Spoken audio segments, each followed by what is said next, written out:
Okay, welcome to an early edition of the Grassy Knoll. I know it's February 2nd, 2007. I know Phil saw his shadow. I don't know what General Lee did. We don't care about what Puxatony saw up there. We care about what General Lee saw down here, like we ever have a winner, right? With us today for this early edition of the Grassy Knoll is Andy Sr. from the 9/11, Against the 9/11 Truth movement up there. The website is against911truth.blogspot.com. And coming to us from Colorado is Bill Zabel, writing the book Phantoms of Columbine, and that website is phantomchasers.net. I got that right, didn't I, Bill? Yes, you did. One out of one ain't bad, huh? Yeah, all right, Bill. And the other one's fine, too. Yeah, well, I had to try a second time there. For those of you who are wondering whether or not, and this will be good news for some and bad news for others, whether or not we got hit with any of the tornadoes coming through with the squall line from last night into this morning. They hit above us and they hit below us. We've ducked another bullet. We live another day. But they've accumulated a body count and plenty of damage. So some other people in the world are hurt today in Central Florida. Harry was going to join us, and we started doing a taping of his dealings with radio. And then he, for some reason, stopped and claimed the 21st Amendment and hung up. So the 21st? Yeah, repealing prohibition. I tried. I did that the other night. So right. The thing about what we're going to do today is a lot of people wanted me to address. Whatever a lot of people is the RBN thing. But I come here not to bury RBN. I think, folks, you have to now stand back. Something obviously has grabbed your attention, and I think you have to learn that there's a reality in this whole Paytridiot 9/11 movement and in the networks that you ought to be somewhat aware of. And, if you don't like it, what I got to say, that's fine. I don't want to damage anybody. I'll tell you my dealings with what's happened and the reality of the way things are on this side of the curtain. And I just want to set something up. The late Hunter S. Thompson had a great quote that really did pertain to the record business. But unfortunately, it can be applied to a number of other endeavors in this country, and radio is no different. And it states, and I'll just say, radio is a cruel and shallow money trench, a long plastic hallway where thieves and pimps run free and good men die like dogs. There's a negative side also. Radio, as Harry would have told you, and we've talked a lot about this, it's a rotten business. It's the worst of the three, to include print and television. And it is famous for just unseemly things going on. I guess one of the reasons is, I would think, is because people who would not have money to get involved in television and print do have the money to get into radio. That still could happen. And you take what you get in that situation. But before we go any further, I want to level with everybody. And you're not gonna like it probably, but this is the way it is. And it's been on my heart for a long time. First of all, I don't know that Andy or Bill agree with this, and they certainly can speak to it. And go ahead. It's whatever you guys feel. But I'll table this firstly, and that is the whole Patriot thing's a scam. It's a scam. And the reason I say that is because we are badly deluded about what this country was founded on. And I know, you think you got the real deal, and Washington was great, and our founding fathers were out of sight. Says who? Even in the Patriot community, where you get supposedly the real deal, not necessarily. And I'm not saying necessarily that these people know it's a scam or a lie, but I'm not so sure that if they did, that they wouldn't go ahead and perpetuate the lie continually. And I'm saying this, and on February 6th and 8th, I'm going to have on the Informer. I call him the I-Man. He's been on the show before, and I think I'm going to resurrect those old shows and put him up so that when he comes on the 6th and the 8th with 2 45-minute segments, you can listen to what he says about the way things really are. He's had his battles with the government. He's been bloodied pretty well. He has beat the IRS. He has beaten the IRS, but he's had enough of it, so I'm not going to worry about his identity. I can find him if I want to, so as anybody else can. So anyway, I call him the I-Man, but he has spent decades doing all the unsexy research that needs to be done to get down and scrape away all the legalese and obfuscation to find out what really is going on in this country. And the point is, it's always, the joke has been on us. These founding fathers and the framers and all this crap, Yeah, they may have been Christians, maybe, and they might have been more Masons than Christians, but above all, a lot of these guys were lawyers, and that's where it starts. You will find out, and you listen to him, and I'm going to let him carry the ball on this. You'll find out that the Constitution, there's nothing. It's nothing. It sounds good. It's almost like what it says in Scripture that William Faulkner ripped off and saying, it's full of sound and fury, signifying nothing. So you let him explain to you, and you realize what you guys think you lost, we never had to begin with. I'll just give you one example. Habeas corpus. It's not a right. It's a privilege. And he'll explain it to you. He'll give you case law. Bring your pads and pencils. And you're going to find out that they can do anything they want to us. They can extend it to us, and they can pull it back. So with the whole Padilla case, no problem. They're perfectly under their purview. So check in with that, and then turn around and take a look at what's going on. As he said, and he has no umbrage with the Patriot networks. He didn't know I was doing the show today, but he just looked at me and goes, the Patriots are barking up the wrong tree. You never had it. So how in the world are you going to take it back? And that's what I'm saying. You're being told on these stations that the NWO is on the run, that we can stop it, that we're going to take our country back. For you Christians who understand what's going on, you understand that the NWO, which is referred to in a secular sense, is nothing less than the satanic takeover prophesied in Scripture. You can't beat it, folks. You can't wrestle with flesh and blood and come on top. You got to do it through spiritual matters. This isn't the end of the road for us. Now, does that mean we all belly up? No. Why am I doing this if I know that? If I really believe that this is unbeatable, why am I doing it? Mainly because I thought, when I started the show 5 years ago, that there was, to me, I had to do something I thought was in a civic sense, to let people know, who don't know, what's going on. And I didn't know I'd be here 5 years from now, and I know I'm not going to be here in another 5 years, let alone 5 months. Because there comes a time when you've said it all, and it's like, well, folks, go out there and do something. And this is the problem. A lot of you folks have been hypnotized, paralyzed, neutralized by listening. Just listening. It doesn't get anything done. We're all in the choir. And that's a conviction that's been on my heart, and I'm wondering, is what I'm doing making any sense anymore? I oftentimes think no. This has become entertainment for a lot of you. It's become company for lonely people, which I'm not making fun of. I understand. They're my family. Okay. And there is some information, too. The health shows are good, going back in history, and that's what I love to do. Because in history, you can point to the future by what happened back there. When they say they're going to do it in 1908 or 1858, and they do it, chances are there is a big plan afoot here, and it's hard for people to argue that there isn't a conspiracy. Now, this recent catfight between Statmiller and Jones and whoever Wes Perkins is, it's like Donald and Rosie. Now everybody's, they want to get in there and they want to watch the car wreck. Who cares? Who really cares? I mean, this show ought to tell you about what's going on.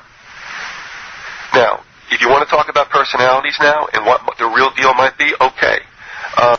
Now, I had my little diatribe, and so, first, Bill, you can resonate on that, you can, whatever you want, but speak your heart. Well, I would have to say this is shocking. I thought just buying a few videos would solve the New World Order problem. And my $29.99 doesn't do it. Well, I'm shocked. Actually, this has been this way since the early 90s when I got into the Patriot movement. I was concerned about a lot of the things that I had seen around this country and in South America, and I thought, well, I want to hear what these guys have to say, Maybe they're like mainstream researchers. It took me about 5 years to figure out that I was at a carnival, basically. And I went from one Patriot radio station to another, one Patriot convention to another, and I thought, okay, everyone's fallible, everyone makes their mistakes, that's fine. Some of these people were definitely legitimate and honest. I mean, they didn't care about money. They said, listen, here's what we found. This is what the government's trying to do. Thanks for looking at my information. Then you have the car salesman. And I hate to say it, for the most part, this whole Patriot Talk Radio community is a used car lot. And the used car is, here's my version of events, buy it because it's better than the guys down the road. And I just hear, probably starting about 3 years ago, I just got physically sick with most of talk radio. It was actually making me physically sick. I thought, I'm going to go turn on mainstream TV. I'm going to go be brainwashed again by the real brainwashers. The professionals. Yeah, the professionals, not these losers that couldn't cut it in Hollywood. And that's really what you're dealing with. I found out that many of these so-called Paytriot types, most of them had tried to cut it in Hollywood and couldn't do it. Which, I mean, I feel sorry when a guy can't do a job, you know. But the fact is, these guys are ripping everyone off. You know, oh, buy my herbal cure, you'll be cured of cancer tomorrow. Oh, buy my book, I tell you how to get out of paying taxes. And I've always warned people about that, because I've had friends that have gone to jail using some of this Paytriot stuff. And I said, hey, these guys are getting people thrown in jail, they're getting them set up, some people are getting killed. We better take a step back and look at this quote, Paytriot Talk Radio. And one of my biggest gripes, it has become my mission number one in this life, besides telling people about God, is to look at these big talk shows that still exist, we all know who they are, and let people examine them on a real front instead of just listening to, hey, how do I stop New World Order? Buy my videos. What do I do about taxes? Buy my videos. The statement I just made is something that I heard for 10 minutes straight between a caller and Alex Jones of Infowars.com. The guy was trying to ask legitimate questions. You know, where do I turn? A website, a legal expert. And he got the same thing time and time again. Now, in all fairness, Alex Jones is not the only one doing this, nor is he the greatest one that's ever done this kind of talk where, you know, buy this, buy that. But I have seen some disturbing trends between him, GCN, and RBN that are absolutely flabbergasting. You can't believe the condensation between these guys, where they're condescending, they're backbiting, and they're doing it publicly. People, none of this is like a schoolyard rumor. They get on the internet and they write web pages to each other and call each other names and say, well, you know, I know your kids, they do drugs, and no, you do. And they just throw the accusations out like two 13-year-old girls who just stole each other's boyfriends. Watch it. And it's a waste of time and money for people to continue to put up with this stuff. If we're no better than mainstream media, then we just need to go sell used cars, because that's what we're doing on talk radio the majority of the time. That's all I've seen. All right. Amen. Andy? Yes, I concur. Basically, listening, I didn't mean to. I felt when you were pausing, it was time for me to barge in a couple of times. That's, you know, I can't stand a breath. I have to come in on it. Well, if you feel better, I'll talk over both of you. Okay, you can do that. Okay. We can play Fetzer and Jones. We'll do that later. Yes, we will. In fact, but listening to what you're saying, I feel that the world has always been a game of keep away. It's always been keeping power out of the hands of most of us. And whoever is in power, whether they are supposedly one side or the other, that old Hegelian magic that we know so well, it's always been one or the other. It's never been the power in the hands of the actual people. It's never been on a grassroots level. It's never been local, except maybe for the first, when the country was getting started, when people were living way out in the wilderness and there was no surveillance. And as cities got bigger, you began to get more surveillance, more rules, laws, regulations. But there was a time in this country when people were living way out in the wild, and it was, I guess you could call it anarchy, but in a sense it was more benign than that. The people were basically able to mind their own business, and that's basically what I've always felt this country was founded on. Except now I realize that it was it's sort of a scam, as you say. What was set up was the illusion of freedom. Right.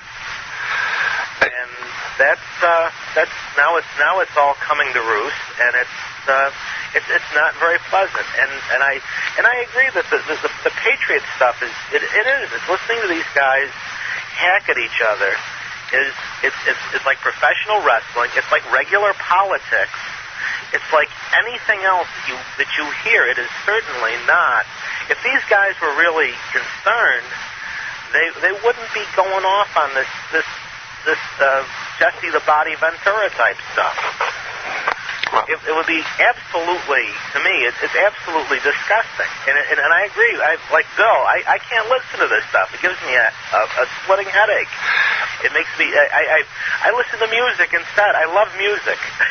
I can't bear to listen to these guys whack at each other.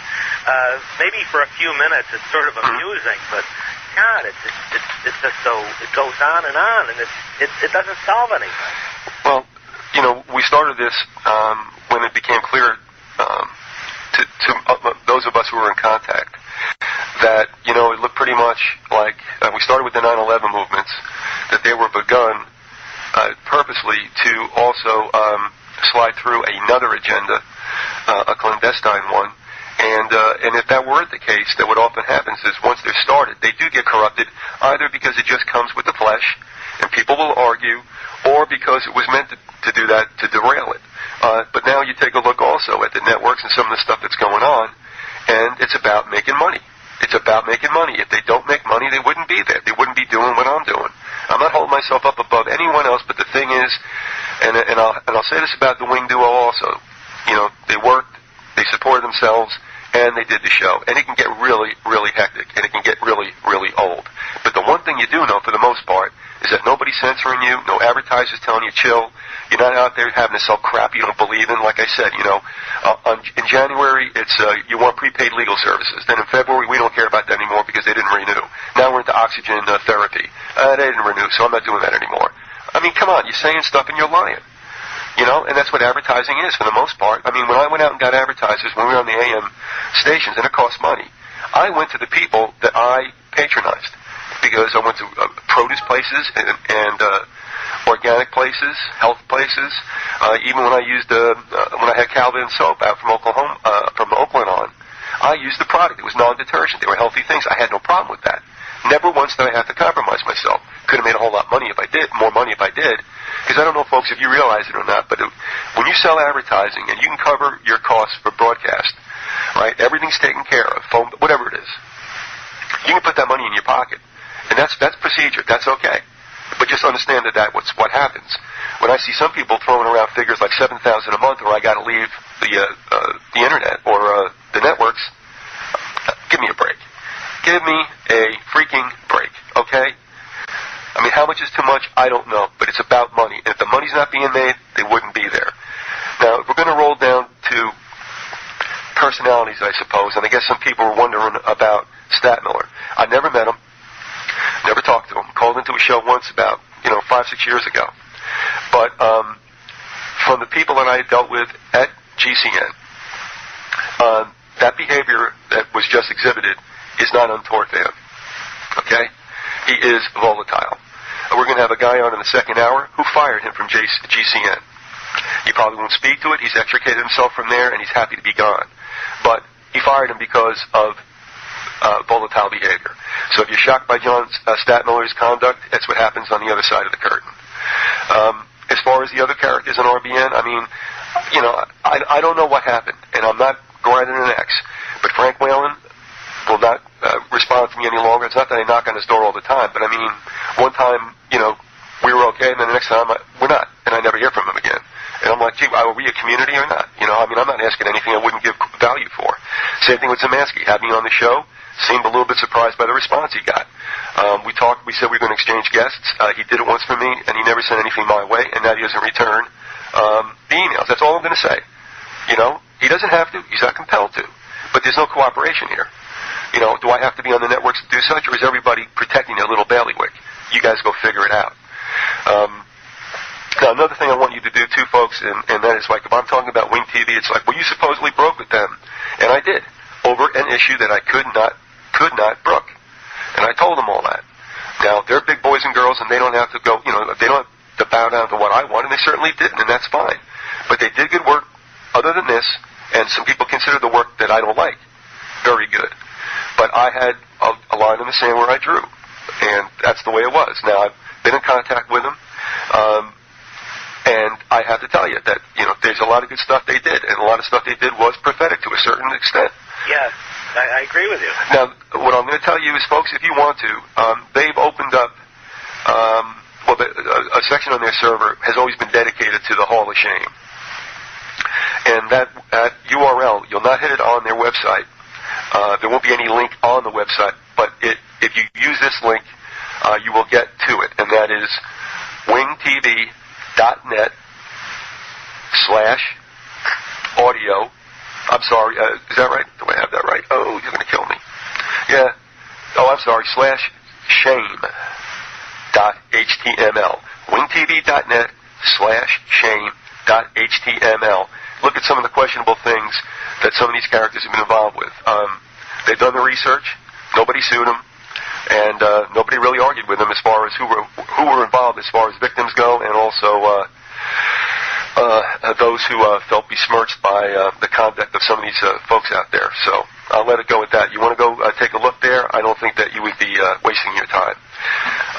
I looked at their information, and I thought it was a lot of the stuff was was right on the money, and it's always been. I think they've always been good at ferreting out the phonies. Yep. All right. I'm going to play. I got 4 clips to play. Dwight the Bright sent me a long one that I didn't use. I didn't break it down. We might have a redundancy there. I don't know. But Andy, we've got 2 that are coming.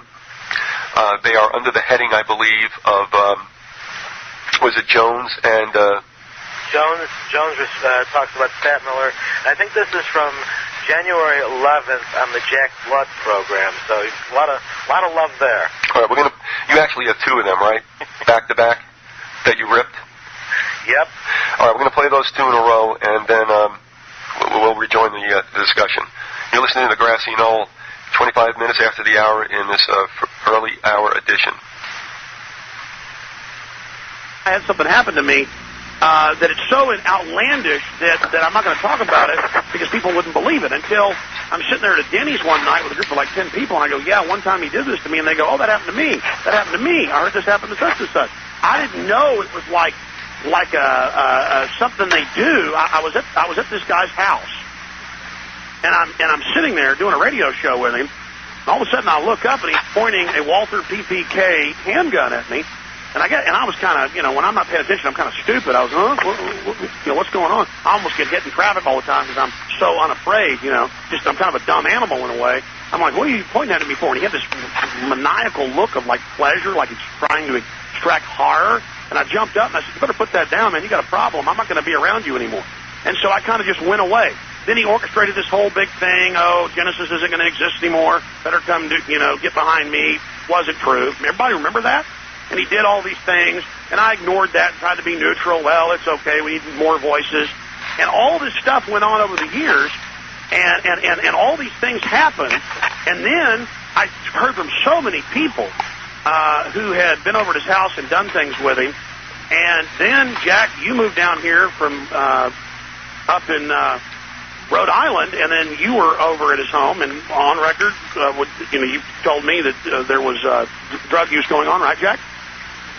Yeah, that's correct. But, here's the problem. I don't want to get into a he said, she said the point is, this thing. son of a yes, bitch. I witnessed. Hold on. Son of a bitch. No, hold on. No, you hold on, Alex, for 1 second. Because I want our listeners to understand that the people that are out pointing the finger and accusing us of all these things are actually guilty of the very things they accuse us of doing. That's it. No, the point is, Jack, you've been around me when we're sitting there, drinking beer, and other people, because I don't care. Everybody does it in this town. People pull out a joint, outside at a restaurant and start smoking it. People walk down the street, but do I ever smoke it, Jack?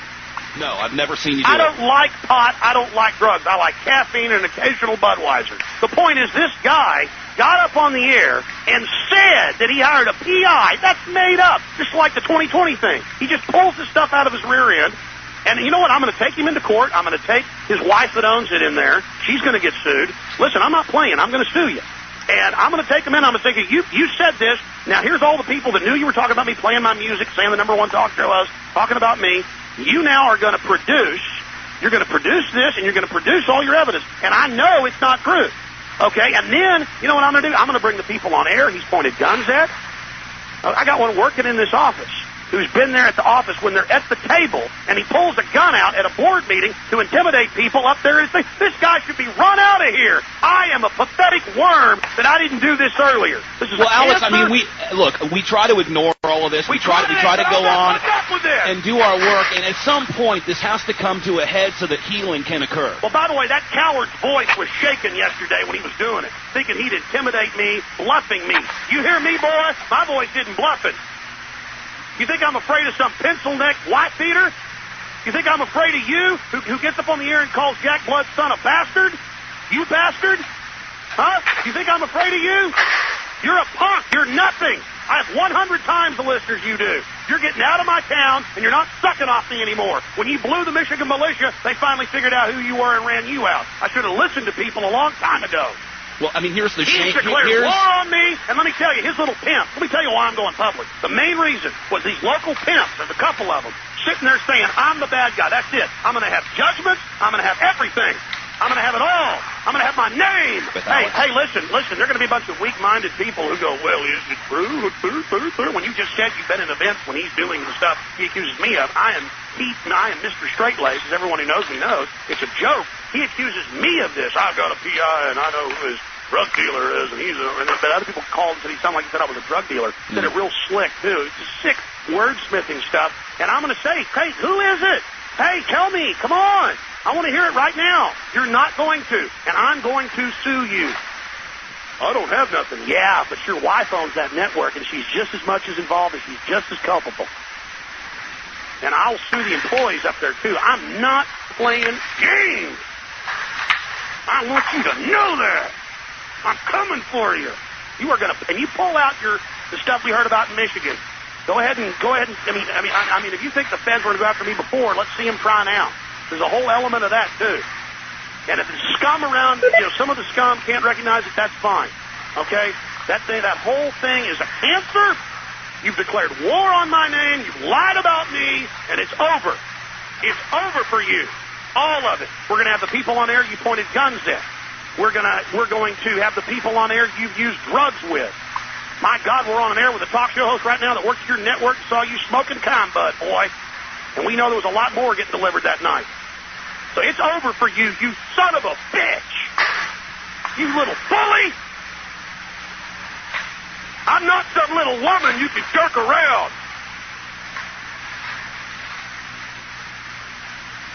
Man, I'm so pissed off. And the people took... All right, we're going into that third clip, and we'll get back to that later.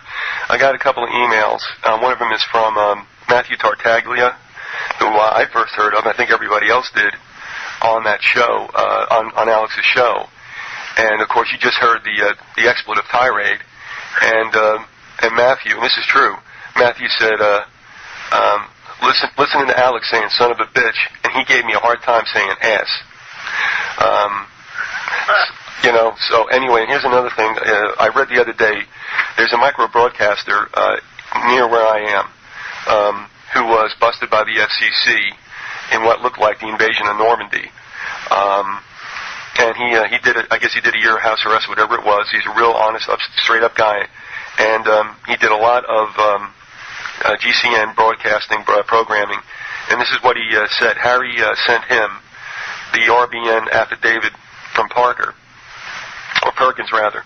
And I sent it to Harry. Harry sent it to this individual. And he writes back regarding the affidavit. It explains the sudden, strange programming on RBN.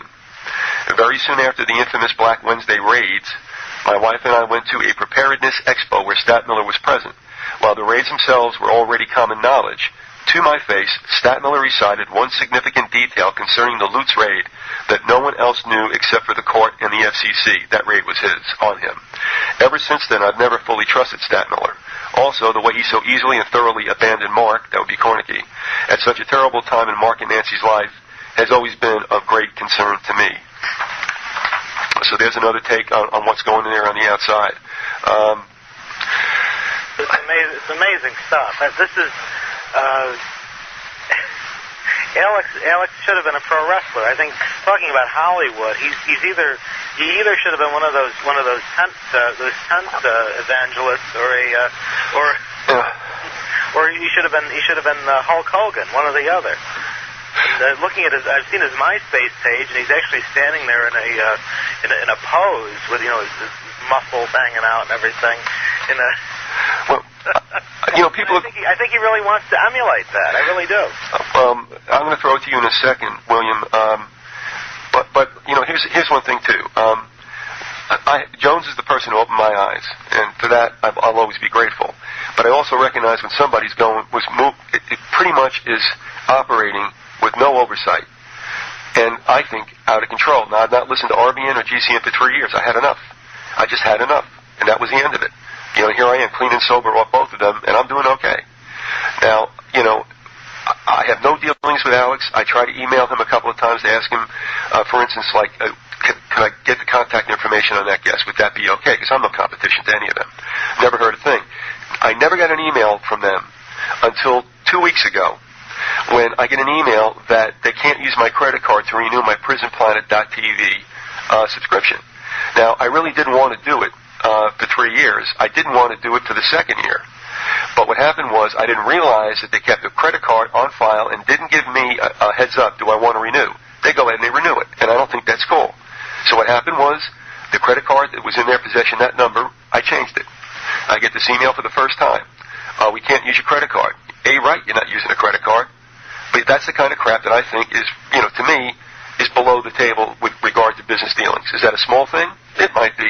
I'm just saying it just kind of fits the whole scenario. I think it's that small. When people are using your credit cards, you have to opt out of it, or you don't even know that they're doing it. It's not business procedure to go ahead and just do it for somebody. You always you ask. Okay. Now the other thing about blood, Wing TV on the /shame.html has a story about what went on with him and WALE in Providence. I don't have any first-hand knowledge of that, but it's there for you to read. You make up your own mind.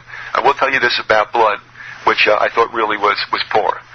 Jack and I switched guests every so often. He used to do that all the time with GCN. It was a really nice deal there for a while. Jack got stiffed one day by a guest. He asked me if I'd come on and fill in. Okay, I don't mind being sloppy seconds. But I said to him, you tell you what, the Terry Schiavo situation has erupted again here in Florida, and I can get Pat Anderson, her lawyer, on. And we did it. It was a great thing. And I'm not saying Jack wasn't grateful. Jack was going to leave RBN because of Stat Miller's behavior, as he told me, and he wants to go to GCN, and he's thinking of moving up there. So a contact that I had was leaving GCN, not because he was happy, and he was in the administration, if you will, the vice president. And he told me his misgivings about staying, and that he was going to go and start his own business. See, people who want to leave and start their own thing aren't necessarily happy where they are. It's not like he jumped to another job. And I said, ooh, wow, okay, fine. Now, Jack is telling me he wants to go up and move and all this stuff, and I said, Jack, look, this is off the record. Now, I will tell you this, it got on the record, and Anderson and Trudeau will both admit that this did take place. I told Jack, off the record, don't name names, but go circumspectly with GCN in case something is afoot. All right? I said, just think of that before you go lock, stock, and barrel. And this is off the record. Jack calls up Ted. Hey, Ted, this said that Trudeau said, Anderson contacts Trudeau. Trudeau contacts me. Now, to me, that's a buddy. You know what?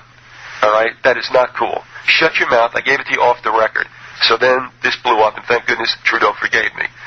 Not that the information wasn't accurate. It was just that, he thought I was probably going to keep it to myself. And when I heard Jack saying that, I said, please don't, you might want to think.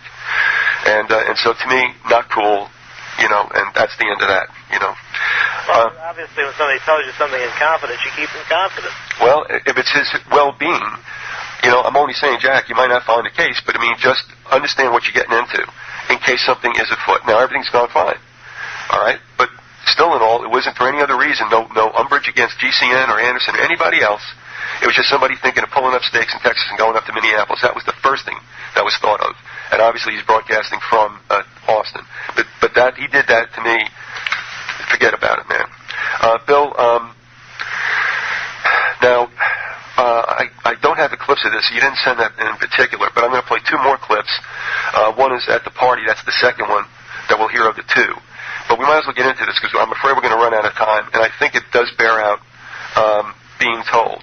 Because one of the things that's happening in the Patriot movement and in the 9/11 movement is that they're pushing a New Age agenda. It is very, very palpable when you deal with characters like Maria Heller and some of the others who think that if we all just go, it'll be all right. It's not going to be all right. Okay? However, there is something that Nico Hop dug up. And, you may not go for his no-plane, one-plane theory. That's fine, but he's been doing some good work besides that. Again, we can have a disagreement about something, but that doesn't mean everything that he's done gets vitiated. So he turns up this information about Jones and Scientology. And I'm like, okay, fine. And I just went ahead and kind of brushed it off. And then Bill Zabel says, I've been listening to him, and something is going on there. Now, do you want to pick it up there, Bill? Yeah. The one thing that I found I used to be I wasn't really involved in Scientology. My ex-wife was.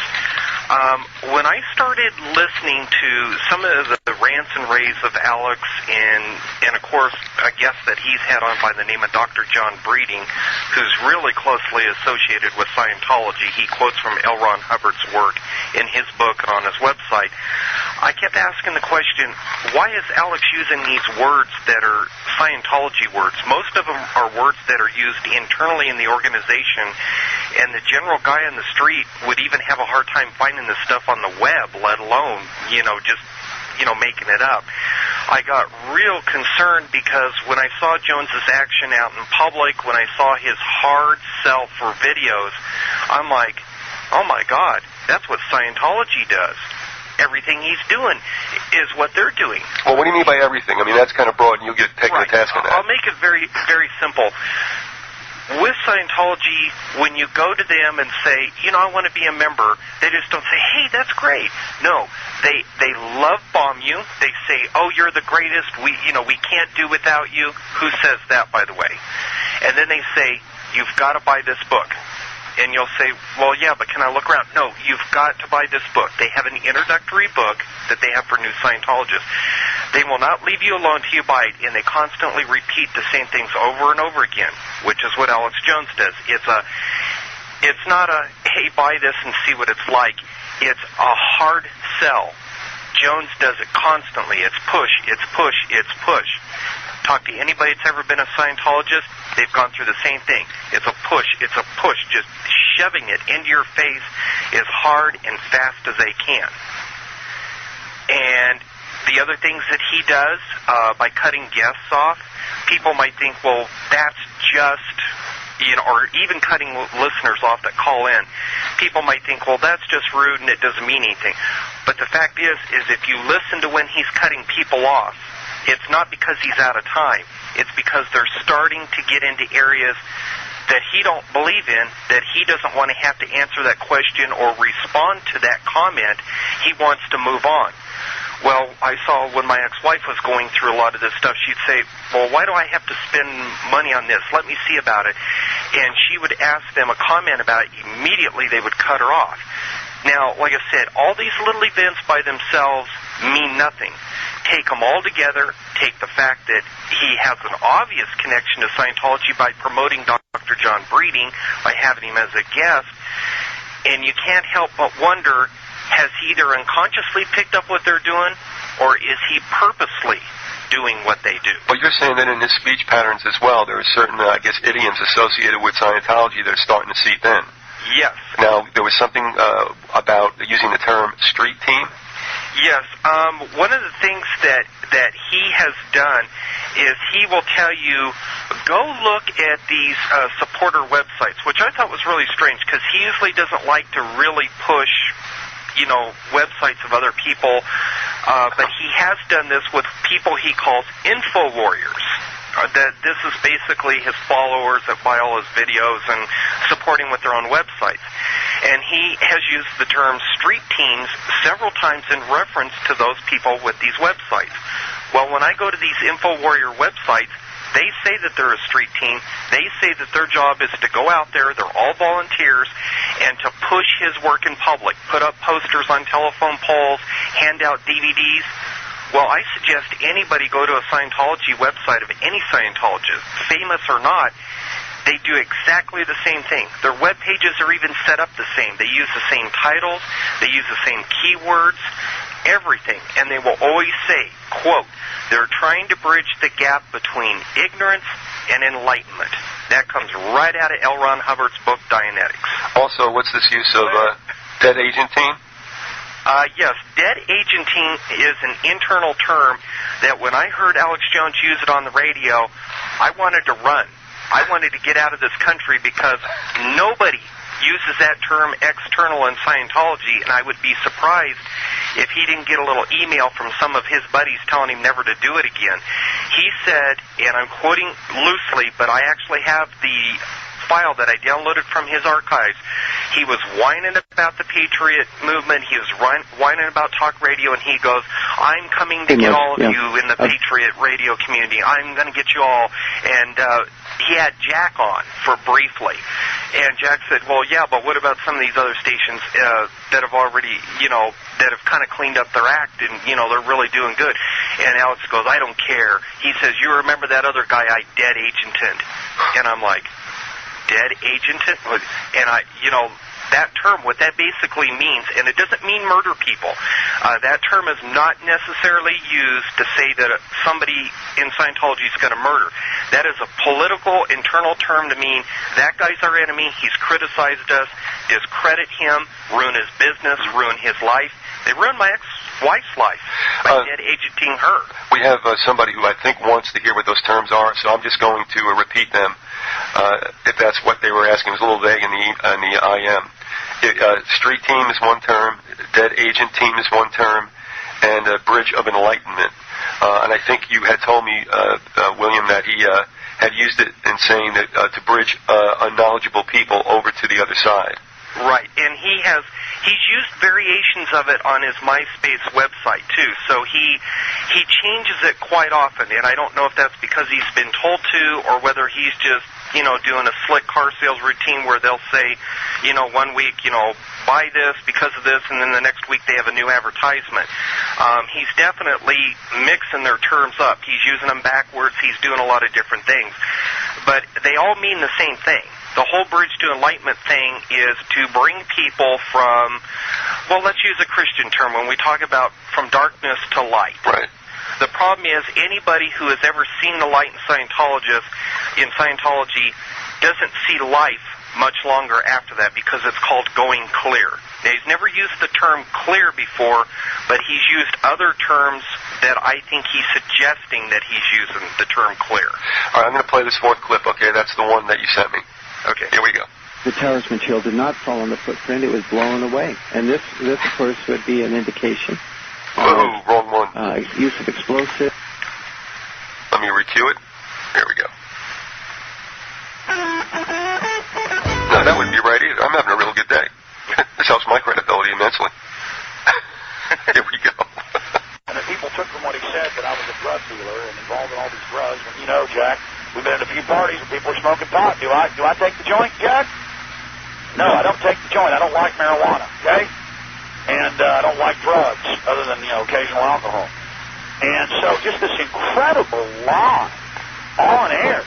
And then I thought a few of the locals. All right. There you go. What did you take from that? And that's the one that where he's at the party. Mm-hmm. I don't like the fact that this guy claims to be a clean family man. He don't like drugs. Only occasionally, according to him, does he drink a beer. The fact is, he's admitting that him and Jack Blood have been at parties where there are drugs. That's not something that if you have a brain, you admit on an FCC-licensed radio station. Somebody did that up here in Denver who was at a rock and roll station, admitted that they were at parties where there were underage kids drinking and doing drugs. The very next week, that host of that rock and roll station went to the same kind of party, and there were undercover cops there. From a moral standpoint, him and Jack Blood almost seem to be laughing about it. Like it, hey, so there's a joint, Excuse me, aren't you trying to expose the government's corruption involved in drug renting? Aren't you supposed to be the guy that's working 24 hours a day and doesn't even have time to talk to his wife, but you and Jack Blood have got time to go to parties?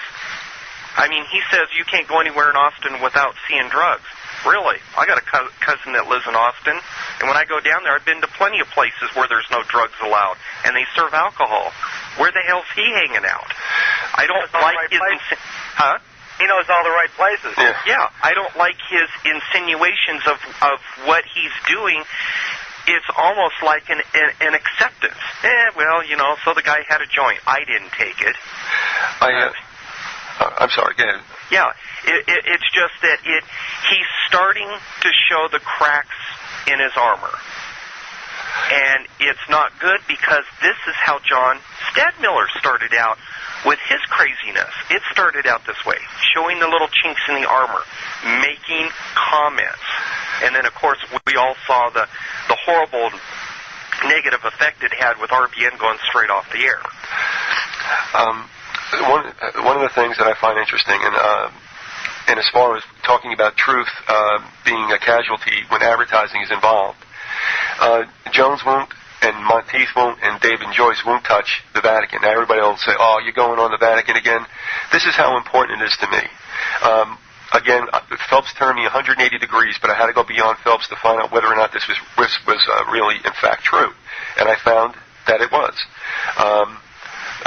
A cohort, David, out in California, when he first encountered, I don't know if it was Wilcox's book or Phelps, thought they were crazy, and I went, "Oh, slow down a little bit. Just check this out." And he went because he was interested. He was curious whether or not this were true, and he found out that it was. And the reason I say this, especially for Christians, is how were you told in Scripture, folks, that Satan would come unto you? How is the enemy going to compromise you, perhaps? Not by showing himself as an ogre and an obvious evil entity. The enemy is inside the gates. It was going to come dressed in some kind of spiritual manner. Now, I've got Jews mad at me because I'm not bashing every Muslim around. And, I'm not saying the Muslims are mad at me for not bashing the Jews. I mean, others are upset with me for not bashing Jews. So you got Jews being bashed and Islam being bashed.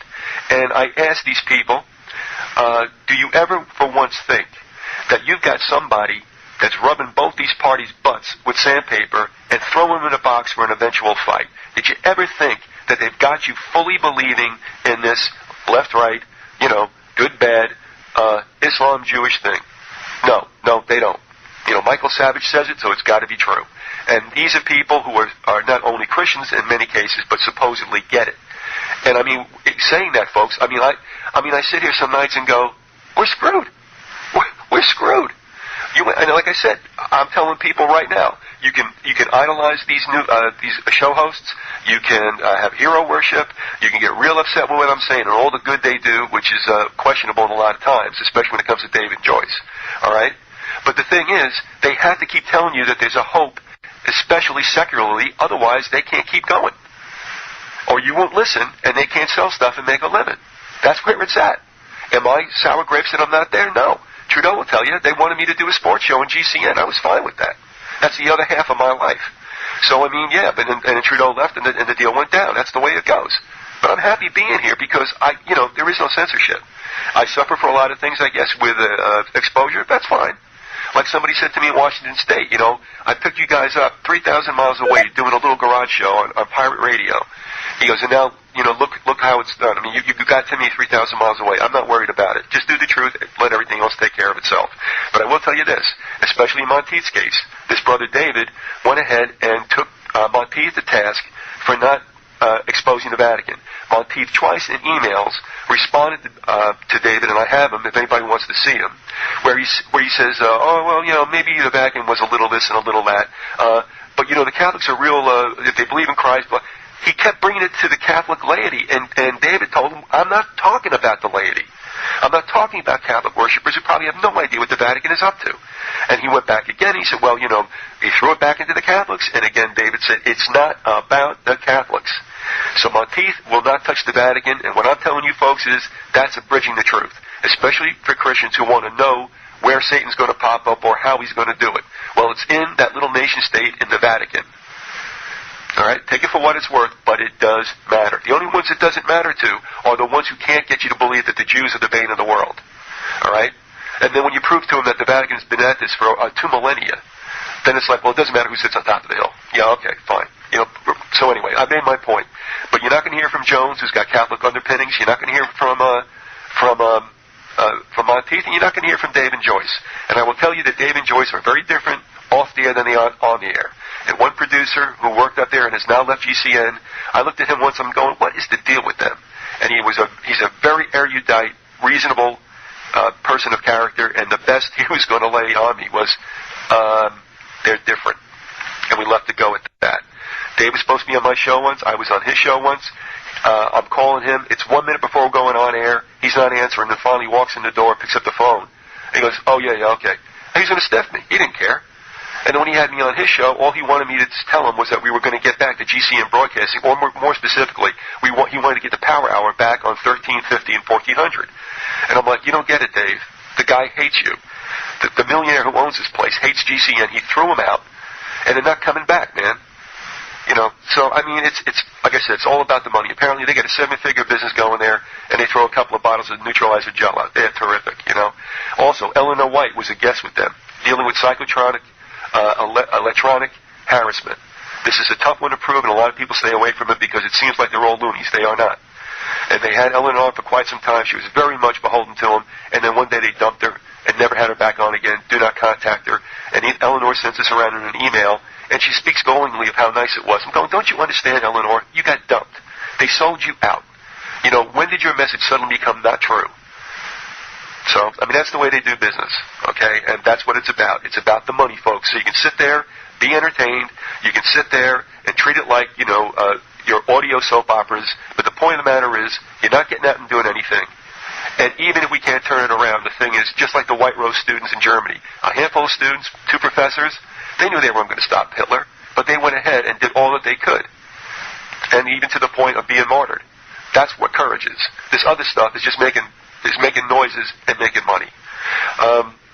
If we can, I'd like to go to that clip, also going into the 9/11 movement, if we could.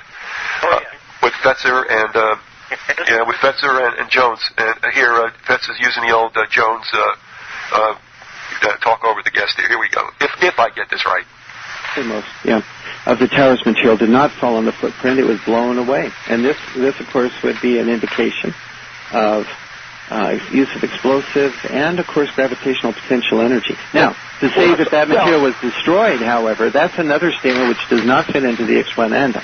In other words, there's no substantiation for that material being destroyed. It's just blown out. To the exclusion of others. I mean, some massive source of energy, but it doesn't have to be. Explosives tends to carry the connotation of something more conventional like RDX and so forth. No, super thermite is an explosive. It's used routinely now.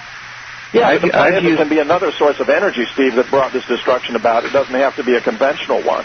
And it seems to me that you really have not been looking at the unconventional sources, and that's a weakness in your research. Why do you say want I haven't looked at it? Of course I've looked at it. Adequate alternative explanation, you have to consider the other alternatives and show it's more adequate. Look, Jim, let me answer. I did look at it. You can't tell me I didn't, because, by George, I did.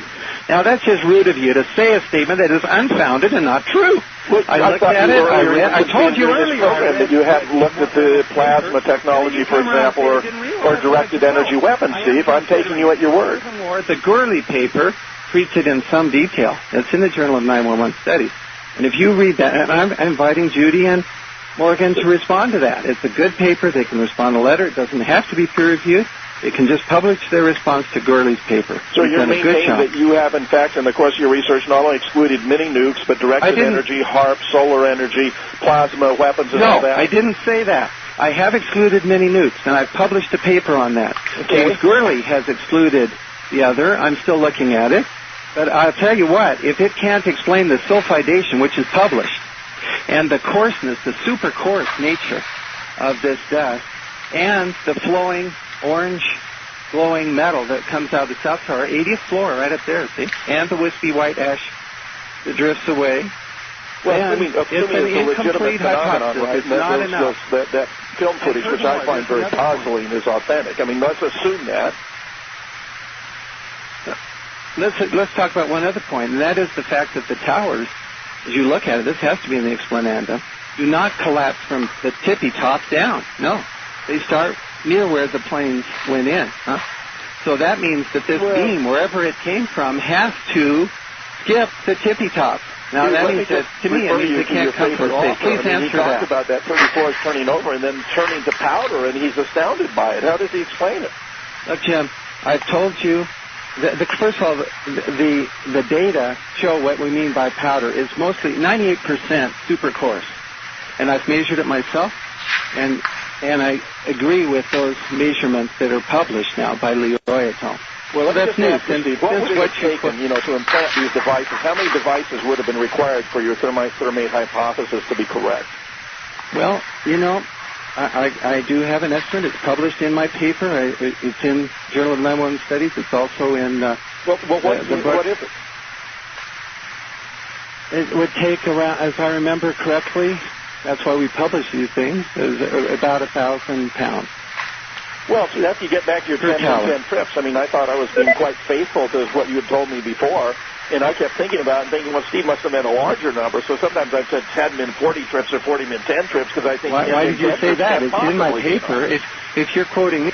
All right, let me guess that now, because we're going to run out of time. But, I mean, Andy, the reason for that clip is the fact that Fetzer can also be a bully as well, right? Oh, he's a bully, and he was turning down the audio, as you heard.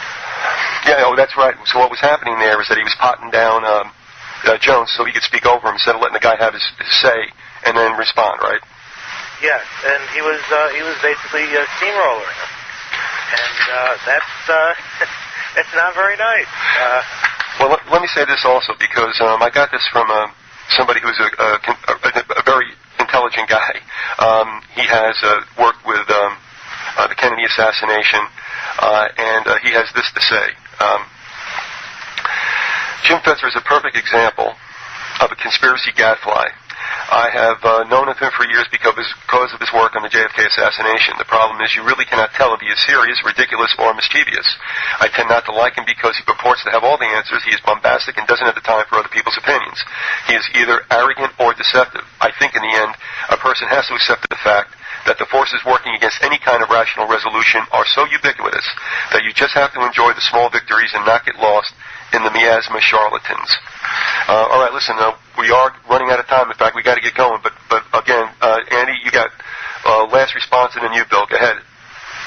Well, I think it's just it's obvious that this is like an onion. You keep peeling the layers, and you keep coming down to more filth and corruption.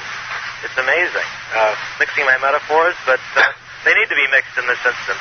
All right, Bill. Yeah, when we look at talk radio in the so-called Patriot community, I'm actually seeing a mere reflection of the mainstream media.